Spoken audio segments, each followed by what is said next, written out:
নিঃশব্দ যুদ্ধক্ষেত্র, চারিদিকে শুধু উত্তেজনা আর অনিশ্চয়তা। অর্জুন দাঁড়িয়ে আছে কুরুক্ষেত্রের মাঝখানে, কিন্তু তার ভেতরে চলছে আরো বড় এক যুদ্ধ। সে বুঝতে পারছে না এই জীবন, এই পৃথিবী, এই সম্পর্ক সবকিছু আসল মানে কি। ঠিক তখনই তার পাশে দাঁড়িয়ে থাকা ভগবান শ্রীকৃষ্ণ ধীরে ধীরে কথা বলতে শুরু করলেন। কৃষ্ণ বললেন, হে অর্জুন, এখন আমি তোমাকে এমন এক জ্ঞান দেব যা জানলে তুমি এই পৃথিবীর সব রহস্য বুঝতে পারবে। তো বন্ধুরা, ভগবান কৃষ্ণের কণ্ঠে ছিল শান্তি, অথচ সেই কথার গভীরতা ছিল অসীম। তিনি বললেন, যে মানুষ মন দিয়ে আমাকে জানতে চায়, যে আমার উপর বিশ্বাস রাখে, সে ধীরে ধীরে সত্যকে উপলব্ধি করতে পারে। অর্জুন চুপ করে শুনছে, কারণ সে জানে এই জ্ঞান তার জীবন বদলে দিতে পারে।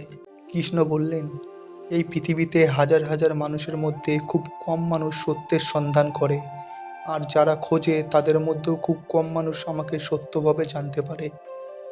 এই কথা শুনে অর্জুন একটু অবাক হয়ে যায়। তাহলে কি ঈশ্বরকে জানা এত কঠিন? কৃষ্ণ যেন তার মনের প্রশ্নটা বুঝতে পারলেন। কৃষ্ণ বললেন, আমি তোমাকে আমার প্রকৃতি সম্পর্কে বলছি। এই পৃথিবী 5টি মৌলিক উপাদান দিয়ে তৈরি: মাটি, জল, আগুন, বায়ু আর আকাশ। এর সাথে আছে মন, বুদ্ধি আর অহংকার। এই 8টি উপাদান দিয়েই আমার নিচু প্রকৃতি। তো বন্ধুরা, অর্জুন এই কথাগুলো মন দিয়ে শুনছে। কৃষ্ণ আবার বললেন, এর বাইরে আরও একটি উচ্চতর শক্তি আছে। সেটাই জীবনের আসল শক্তি, যাকে আত্মা বলা হয়।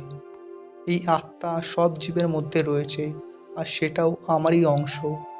এবার অর্জুন বুঝতে শুরু করলো, এই পৃথিবীর সবকিছুই আসলে এক শক্তির প্রকাশ। তারপরে কৃষ্ণ বললেন, আমি এই জগতের শুরু, আমি এর শেষ। সবকিছু আমার উপর নির্ভর করে। যেমন মালার সব মুক্ত এক সুতোয় গাঁথা থাকে, ঠিক সেইভাবে। এই উদাহরণটা শুনে অর্জুনের চোখে এক নতুন উপলব্ধি আসে। সে বুঝতে পারে এই পৃথিবীতে যা কিছু আছে সবই ঈশ্বরের সাথে যুক্ত। কৃষ্ণ আরো বললেন, তিনি বললেন, এই যে আমি জলের স্বাদ, সূর্যের আলো, আগুনের তাপ, আমি মানুষের শক্তি আর সাধুদের ধর্ম। এই কথাগুলো শুধু কথা নয়, এগুলোর এক গভীর সত্য।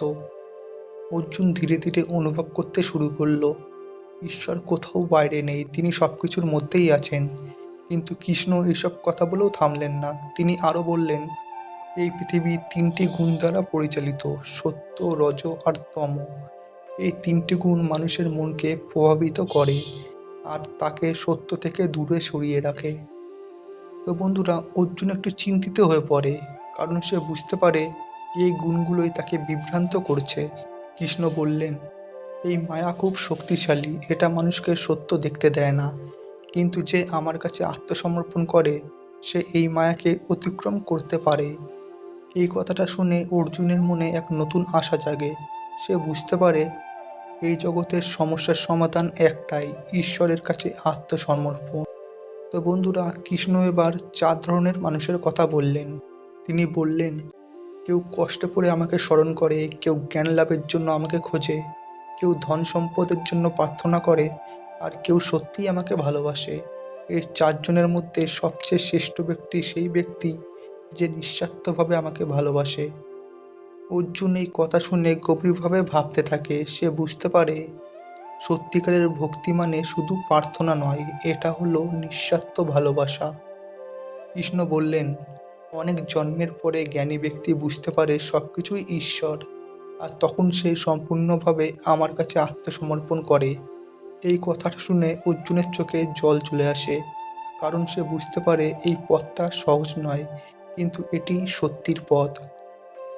কৃষ্ণ এবার বললেন, যারা অন্য দেবতাদের পুজো করে তারাও আসলে আমাকেই পুজো করে, কিন্তু তারা সেটা বুঝতে পারে না, কারণ তাদের জ্ঞান সীমিত। অর্জুন ধীরে ধীরে উপলব্ধি করতে থাকে সব পথই শেষ পর্যন্ত এক জায়গায় গিয়ে মেলে। কৃষ্ণ বললেন, আমি সবার কাছে সমান, কিন্তু যে আমাকে ভালোবাসে আমি তার কাছে বিশেষ। আমি তার পাশে থাকি, তাকে রক্ষা করি। এই কথাটা শুনে অর্জুনের মনে এক অদ্ভুত শান্তি নেমে আসে। সে বুঝতে পারে ঈশ্বর কখনো কাউকে একা ছেড়ে দেন না। শেষে কৃষ্ণ বলেন, যে মানুষ মৃত্যুর সময় আমাকে স্মরণ করে, সে আমাকে লাভ করে, কারণ তার মন তখন আমার সাথে যুক্ত থাকে। তো বন্ধুরা, এই কথার মধ্যে ছিল জীবনের সবচেয়ে বড় সত্য। অর্জুন এখন সম্পূর্ণ বদলে গেছে। তার চোখে আর ভয় নেই, তার মনে আর দ্বন্দ্ব নেই। সে বুঝতে পেরে গেছে এই জীবন শুধু যুদ্ধ নয়, এটা এক শিক্ষা, এক যাত্রা। আর সেই যাত্রার শেষ গন্তব্য ঈশ্বরের সাথে মিলন।